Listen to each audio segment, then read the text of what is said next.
everybody. Welcome to Snoozer's Storytime Adventures. How are we doing today, Snoozer? I'm a dragon. Roar!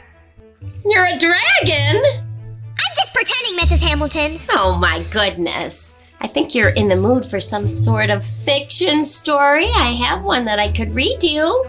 Really? Yes, it's called My Father's Dragon. And it is a Newbery Honor children's classic by Ruth Stiles Gannett. All right. So as I said, there's a lot of pages in this, but I'm going to read you the beginning to get the feel of the book. My father meets the cat. One cold, rainy day when my father was a little boy, he met an old alley cat on his street. The cat was very drippy and uncomfortable, so my father said, "Wouldn't you like to come home with me?" This surprised the cat. She had never before met anyone who cared about old alley cats, but she said, "I'd be very much obliged if I could sit by a warm furnace and perhaps have a saucer of milk." "We have a very nice furnace to sit by," said my father, "and I'm sure my mother has an extra saucer of milk."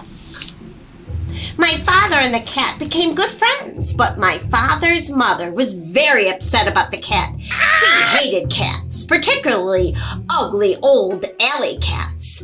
"Elmer Elevator," she said to my father, "if you think I'm going to give that cat a saucer of milk, you're very wrong. Once you start feeding stray alley cats, you might as well expect to feed every stray in town, and I'm not going to do it."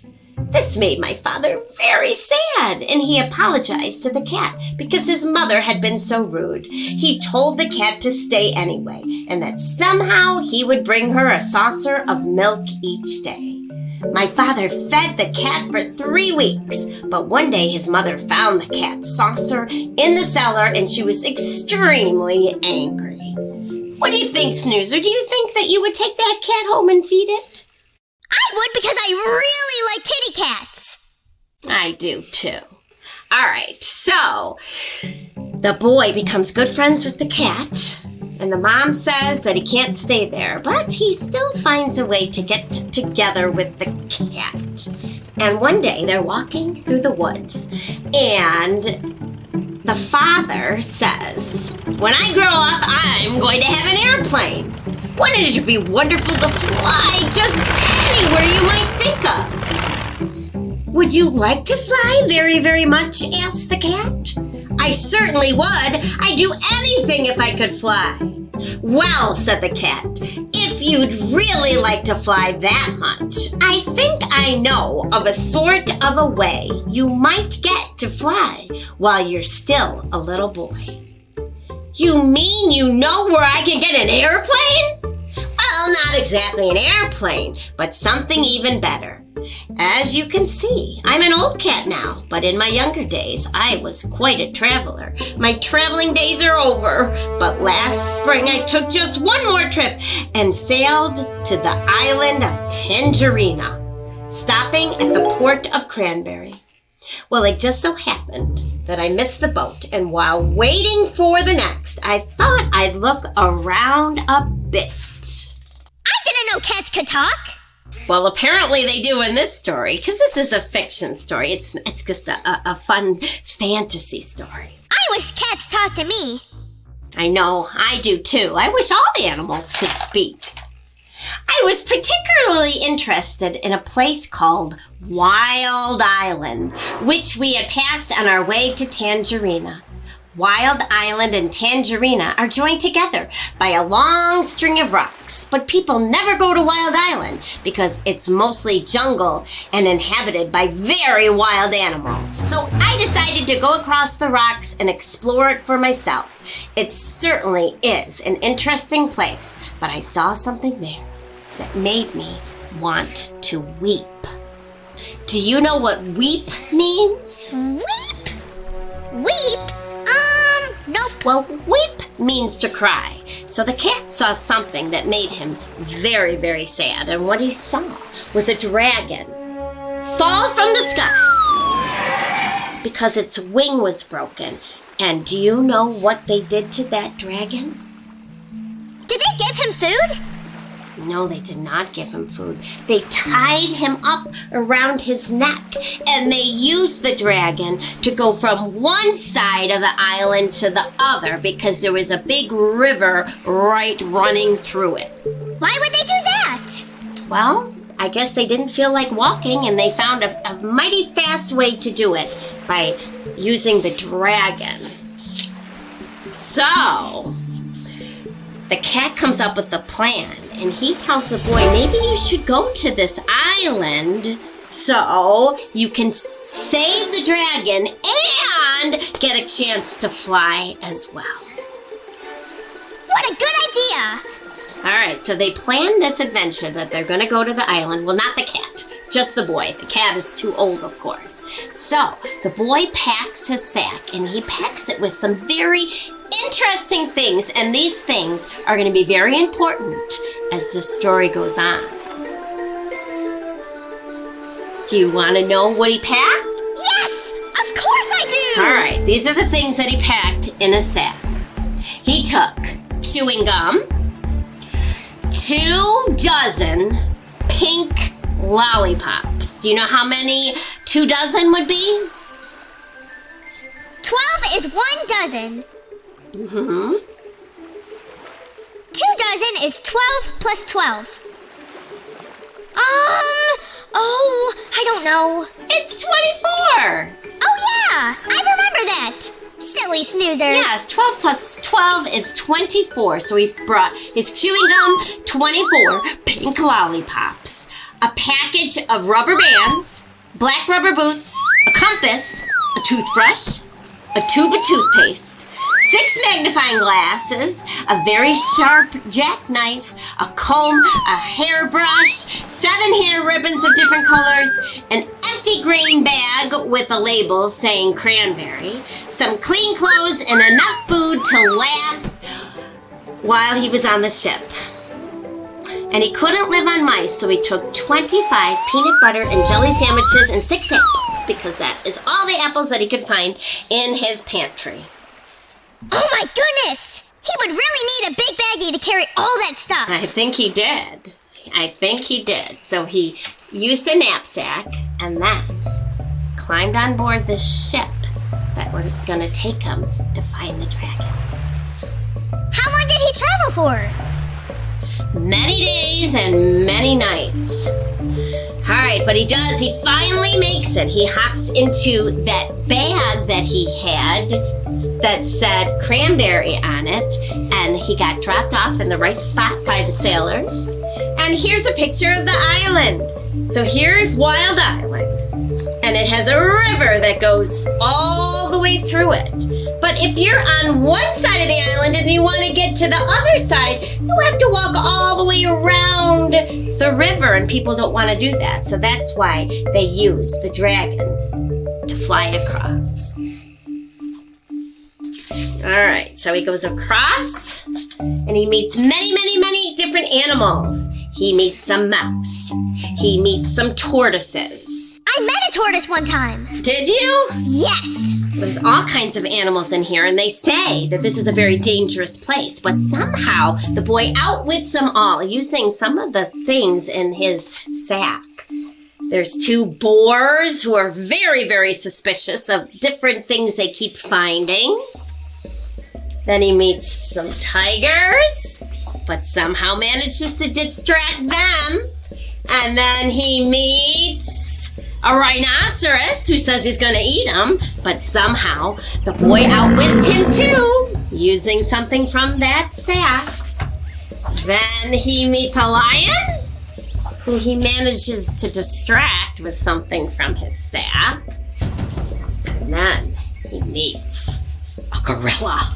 I love gorillas. Yes, the gorilla is kind of like the gatekeeper, so he keeps an eye on that dragon and makes sure everything is safe. But somehow he manages to distract the gorilla so he can get across. But he needs to get to the other side, and the only way through the other side is to go through a stream that is full of crocodiles. Oh no! Dun dun dun! But don't worry, Snoozer, he finds something. So this is the end of the story, and it is called My Father Makes a Bridge. My father walked back and forth along the bank, trying to think of some way to cross the river. He found a high flagpole with a rope going over the top. The rope went through a loop to the top of the pole and down the pole and around the crank. And a sign said, "To summon dragon, yank the crank, report disorderly conduct to gorilla." From what the cat had told my father, he knew that on the other end of the rope was the dragon's neck. And he felt sorrier than ever for the poor dragon. The gorilla would twist his wings until it hurt so much that he'd have to fly to the other side. If he were on the other side, the gorilla would crank the rope until the dragon would either choke to death or fly back. What a life for a baby dragon. My father knew that if he called to the dragon to come across the river, the gorilla would surely hear him. Oh dear. So he hears a voice as he's by the water, and it says, "It's me, Crocodile," said a voice to the left. "The water is lovely. I have such a craving for something sweet. Won't you come in for a swim?" A pale moon came out from behind the clouds, and my father could see where the voice was coming from. The crocodile's head was just peeping out of the water. "Oh, no thank you," said my father. "I never swim after sundown, but I do have something sweet to offer you. Perhaps you'd like a lollipop. And perhaps you have friends who would like lollipops too." I would like a lollipop. Yes, and remember, he's got 24 of them. Maybe there's enough for you. "Lollipops," said the crocodile. "Why, what a treat! How about it, boys?" A whole chorus of voices shouted, "Hooray, lollipops!" And my father counted as many as 17 crocodiles with their heads just peeping out of the water. "That's fine," said my father as he got out the 24 pink lollipops and the rubber bands. "I'll stick one here in the bank. Lollipops last longer if you keep them out of the water, you know. Now, one of you can have this one." The crocodile who had first spoken swam up and tasted it. "Delicious! Mighty delicious!" "Now, if you don't mind," said my father, "I'll just walk along your back and fasten another lollipop to the tip of your tail with a rubber band. You don't mind, do you?" "Oh, no, not in the least," said the crocodile. "Can you just get your tail out of the water just a bit?" asked my father. "Yes, of course," said the crocodile, and he lifted up his tail, and then my father ran along his back and fastened another lollipop with a rubber band. "Who's next?" said my father, and the second crocodile swam up and began sucking on the lollipop. "Now you gentlemen can save a lot of time if you just line up across the river," said my father, "and I'll be along to give you each a lollipop." Do you see what the boy has done, Snoozer? Yes! He is distracting the crocodiles! He is distracting the crocodile, and look what he does. He ties each lollipop to the tail of the crocodiles, and he finds a way to get to the other side to save the dragon! Yes! A bridge of crocodiles! It is a bridge of crocodiles. Isn't that amazing? He is such a clever boy. Well, now once he gets to the other side to save the dragon, animals start to cross too. But the boy learns that the crocodiles are very moody, so even though he used them to get across, once the animals went on there, the crocodiles, being the moody animals they are, they start to separate and the animals can't get to the other side. All right, so the boy uses that knife that he brought on his trip, and he cuts the rope.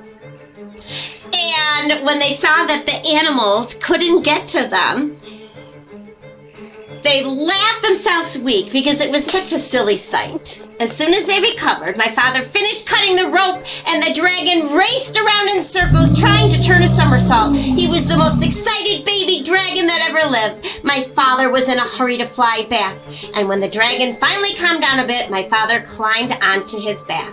"All aboard!" said the dragon. "We shall go." As my father and the dragon passed over the ocean rocks, they heard a tiny, excited voice scream, "Bumkick! Bumkick! We dreed our naggin!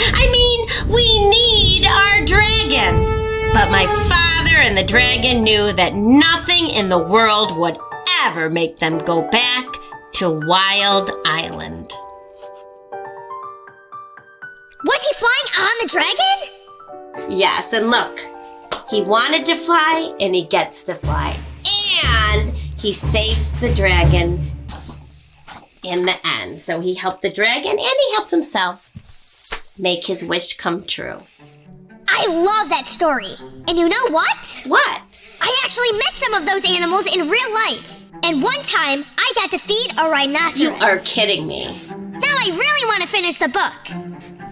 And you will be very excited to find out how he distracts the rhinoceros. I'll give you a hint. It has something to do with his horn. But you'll have to read the book to find out. You know what? What? I am on the edge of my seat.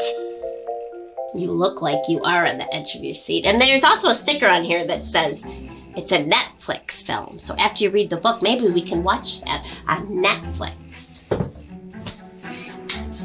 All right, well, I'm in the mood to do a song.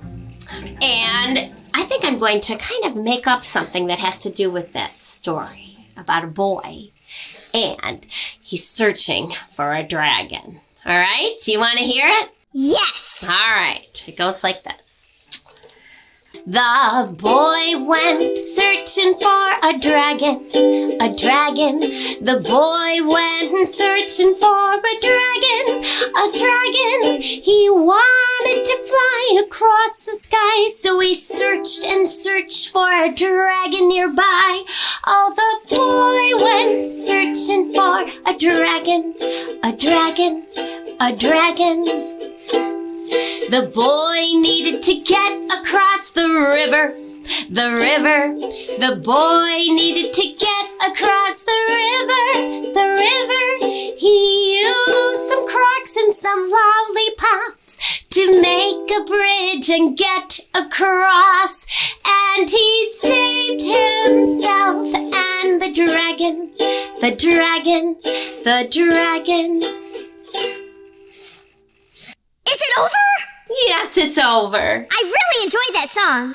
Did you make it up? I did make it up, but I used the ideas from the story because he used some crocs and some lollipops to get across the river. Oh, that was such a creative story. Yes, yes, and I love seeing all the animals. I know, there are so many animals in the jungle. And at the zoo! That's right. The earth is full of wonderful, beautiful animals. But I'm kind of in the mood to make myself a dragon. Well, these are the 2 sheets we are going to be using today to make ourselves a dragon, a dragon. So I'm going to cut up the pieces and then we're going to put him or her together.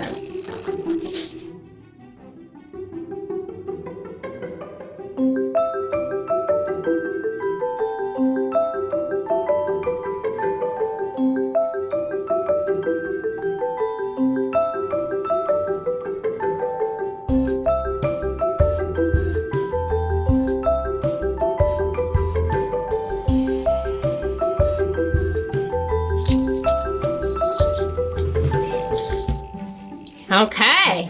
That's a lot of pieces. It is a lot of pieces, but it's a dragon, and dragons have a lot of parts. They've got the wings, and the eyes, the tail. Alright, so I think I'm going to put on the wings first. How do I want my wings to go? Do you think they should go up, or should I have them going down? Make them going down! Alright, wings are going down. So I'm going to put a little glue here, and then I'm going to lift the project up. Alright. Now it looks like a cape! Yeah, it kind of does. A dragon superhero! Alright, then we can work on the arms. So we can have the arms going out like this. Kind of like standing like a superhero, huh? Okay. Now the fun stuff. I'll put a little glue here for the tail. And this goes right at the end of the tail. All right, and now for the fun stuff. The eyes.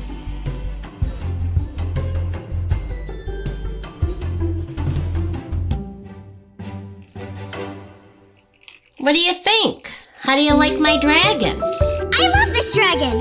And he looks like a superhero. He kinda does. So I'm already getting some ideas for writing. Maybe we could read some more books from the library about dragons too. Well, I had a great time with you today, Snoozer. So I look forward to seeing you next time, all right? Yes, I hope we read another fun story next time. For sure we will. All right, well, I will see you and all our friends next time. Bye.